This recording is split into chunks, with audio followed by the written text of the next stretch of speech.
കൊച്ചുകുട്ടികൾക്കും അതുപോലെ തന്നെ വയോജനങ്ങൾക്കും ഒരേ പ്രാധാന്യം നൽകി സൗജന്യ ശില്പകലാ പരിശീലന ക്യാമ്പ് സംഘടിപ്പിച്ച് കോട്ടപ്പടി ഭാവ ഇൻസ്റ്റിറ്റ്യൂട്ട് ഓഫ് ആർട്സ് 5 വയസ്സ് മുതൽ 60 വയസ്സ് വരെയുള്ളവർ ശില്പകലാ ക്യാമ്പിൽ പങ്കെടുത്തു.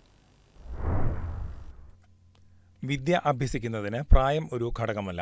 ഇതിന് തെളിവ് നൽകുന്ന ഒരുപാട് സംഭവങ്ങൾ നമുക്ക് ചുറ്റും കാണാനാകും. കൊച്ചുകുട്ടികൾ മുതൽ വൃദ്ധജനങ്ങൾക്ക് വരെ തങ്ങളാലാകും വിധം വിദ്യ അഭ്യസിക്കാം. ഈ തത്വത്തിൽ ഉറച്ചു വിശ്വസിക്കുന്നതുകൊണ്ടാണ് കോട്ടപ്പടി സ്വദേശി ലിനിൽ കുമാർ തന്റെ ശില്പകലാ പരിശീലന കളരിയിലേക്ക് കൊച്ചുകുട്ടികൾക്കൊപ്പം വയോജനങ്ങളെയും ഒരേ പ്രാധാന്യം നൽകി എത്തിച്ചത്. ഇദ്ദേഹത്തിന്റെ സ്വന്തം സ്ഥാപനമായ ഭാവ ഇൻസ്റ്റിറ്റ്യൂട്ട് ഓഫ് ആർട്ടിൽ സംഘടിപ്പിച്ച സൗജന്യ ശില്പശാല പരിശീലന ക്യാമ്പിൽ നിരവധി കുട്ടികളും വയോജനങ്ങളും ശില്പകല അഭ്യസിക്കാനായി എത്തി. കാലടി ശ്രീശങ്കര യൂണിവേഴ്സിറ്റിയിൽ നിന്നും ചിത്രകലയിൽ ബിരുദം നേടിയ ലിനിൽ ആദ്യമായാണ് ഇത്തരമൊരു വ്യത്യസ്ത ആശയം നടപ്പിലാക്കുന്നത്. ഇതേക്കുറിച്ച് ലിനിൽ ഇങ്ങനെ വ്യക്തമാക്കുന്നു.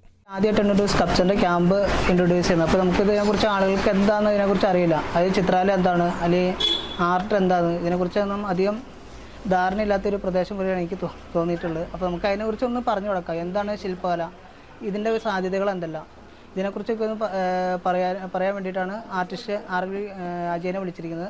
അദ്ദേഹം RLV ഫൈൻ ആർട്സ് കോളേജിൽ നിന്നാണ് പാസ്സായത്. ചലച്ചിത്ര മേഖലയിൽ പ്രവർത്തിക്കുന്ന കലാസംവിധായകൻ കൂടിയായ RLV അജയ് കീഴിലുമാണ് പരിശീലകനായി എത്തിയത്. വ്യത്യസ്തമായ ശ്രമത്തെക്കുറിച്ച് അദ്ദേഹം ഇങ്ങനെ പറയുന്നു. എൻ്റെ ഒരു സുഹൃത്താണ് ലിനിൽ കുമാർ. ഞങ്ങൾ ഒരുമിച്ച് പഠിച്ചതാണ്.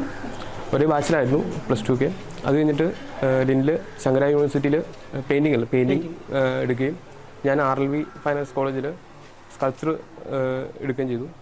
പിന്നീട് കുറച്ച് സിനിമകളിലായിട്ട് തിരക്കായിട്ട് നിൽക്കുകയാണ്. അപ്പോൾ ഒരു ദിവസം സെല്ലിൽ പറഞ്ഞു അവൻ ഒരു ചെറിയൊരു ഇൻസ്റ്റിറ്റ്യൂട്ട് തുടങ്ങിയിട്ടുണ്ട്. അപ്പോൾ അവിടെ ഒരു ആർട്ട് സ്കൾപ്ചറിനെ കുറിച്ചൊരു ക്ലാസ് എടുക്കണം.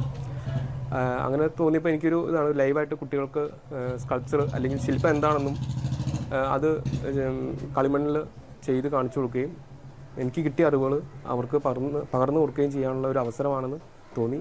കുട്ടികൾക്ക് മാത്രമല്ല വയോജനങ്ങൾക്കും തങ്ങളുടെ ജീവിത സായാഹ്നത്തെ സർഗാത്മകമായി എങ്ങനെ വിനിയോഗിക്കാമെന്നത് സംബന്ധിച്ച് പുതിയ ആശയം കണ്ടെത്തി നൽകിയിരിക്കുകയാണ് ലിനിൽ എന്ന കലാകാരൻ. News desk KCV news.